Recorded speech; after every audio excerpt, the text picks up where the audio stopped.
Budweiser, the official beer of NASCAR, is the proud sponsor of the Bud Pole Award, presented to the fastest qualifier at each NASCAR Winston Cup event.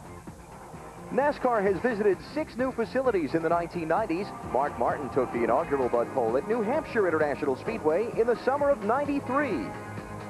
1 year later, Rick Mast became the first to go into the record books at the historic Indianapolis Motor Speedway. His run garnered him the Bud Pole bonus and honors of leading the field to the green for the first Brickyard 400. When the series returned to Southern California in June of 1997, Joe Nemechek won his first career Bud Pole at Fontana, sparking his nickname of Front Row Joe. When Las Vegas Motor Speedway opened in March of last year, it was Dale Jarrett who hit the Bud Pole jackpot. Friday here in Homestead, David Green added his name to the list of inaugural Bud Pole winners and will join all of the 99 Bud Pole winners for the Bud Shootout at Daytona in February 2000. Since 1979, Anheuser-Busch has awarded more than $7 million as the title sponsor of NASCAR's Bud Pole Award program.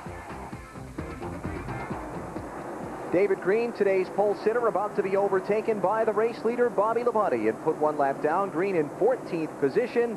Goes behind the leader. It has been that kind of a day for Labonte as he pursues trying to keep from being closed out for the NASCAR Winston Cup title.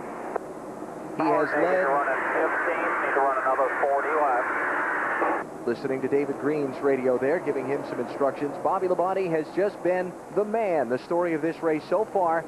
Labonte started this race in the 3rd position. He moved to the front at lap number 27 for the first time and basically has not given up the lead except for a series of green flag pit stops.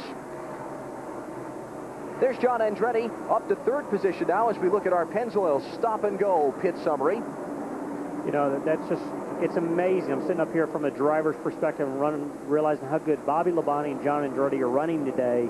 Their cars are just driving absolutely perfect. I've watched them throughout the event, and they're just a torrid pace right now. You know, they're making the rest of the guys' day a really long one here, unfortunately for them. Without cautions, too, if you miss the setup a little bit, for instance, start the race, Mike, you know, a little bit off, then what happens is, hey, you get lapped in a hurry, and it can ruin your day. Yeah, definitely. And what you're seeing also, Joe, we dealt with a lot of wind. We still got a little bit of wind here, but not near what they'd had in practice yesterday. So there was a lot of problems off of turn 2 getting the car free enough, and maybe they overcompensated. And unfortunately, for my brother's sake, it looks like Bobby Labonte's getting ready to put in the lap down.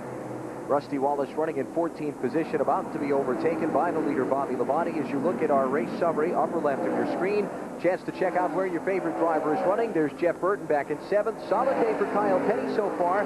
Started 16th. He's up into the 9th spot. There's Dale Earnhardt rounding out the top 10. Jeffrey Bodine with a good solid day. And Rusty Wallace, the last one on the lead lap, in 14th position. What you're going to continue to see here, Alan, Rusty's going to drive just absolutely as hard as he can to stay ahead of Bonnie. He's going to try to cut down in front of him a little bit if he can, but he knows how good a driver Bobby is. Not going to worry about him being there. Hoping Bobby give him a little bit of a break to try to stay on the lead lap. It's kind of give and take. You know, this might be next week Bobby might need this same break. Rusty's fighting him hard, trying to keep up there, hoping for a caution to be able to get back into this thing.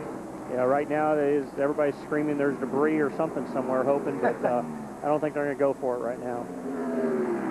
And I don't think Bobby's going to go for letting Rusty stay on the lead lap either. You do develop a relationship with those drivers, the guys you can trust. And you watch these guys in happy hour or something, they have a tendency to run with some of their buddies. What? And then, of course, the other side of that, some of these guys, I've heard Bobby at different times, hey, look, I don't want to run with this guy, afraid of this guy. And so there's a lot of that. Hey, it's day in and day out, week to week, a lot of races, and you develop, I guess, over a period of time, you kind of have to earn your way. That's one of the things you worry about a rookie. Tony Stewart, has he earned his way? Do the guys trust him? Will they race with him? Saw Ricky Rudd bypass Dale Earnhardt there for the 10th position, and a little wave out the window after he went by to thank Earnhardt for giving him room to take the spot. Earnhardt's car looking like it's a little wide as he goes through the corners, or wider than he wants to have. Look at the race summary now as we are just past the midway point of today's event as Earnhardt goes way wide once again up in the corner. Bobby Labonte, the leader, 12 lead changes, but frankly, mostly due to the fact that we've had all green flag pit stops in this one. A blistering average speed of over 143 miles an hour on this flat mile-and-a-half track. And the only car not on the speedway is Darrell Waltrip, whose machine has been retired with some pretty significant handling gremlins.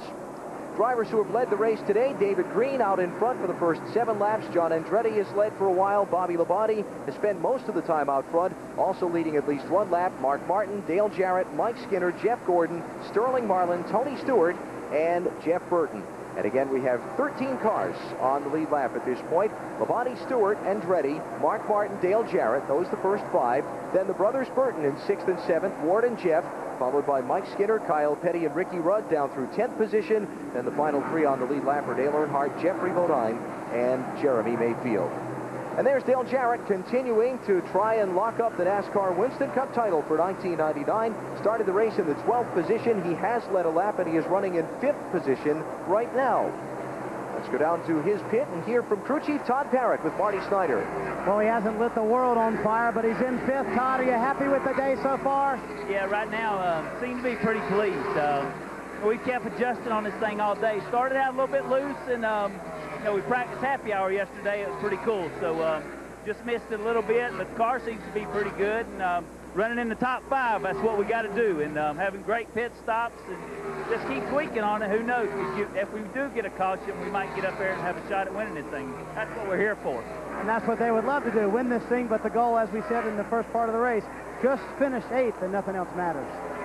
If Bobby Labonte wins the race and leads the most laps, as he appears to be in good shape and doing it, it's 8th or better for Jarrett to lock up the title. He's running 5th right now.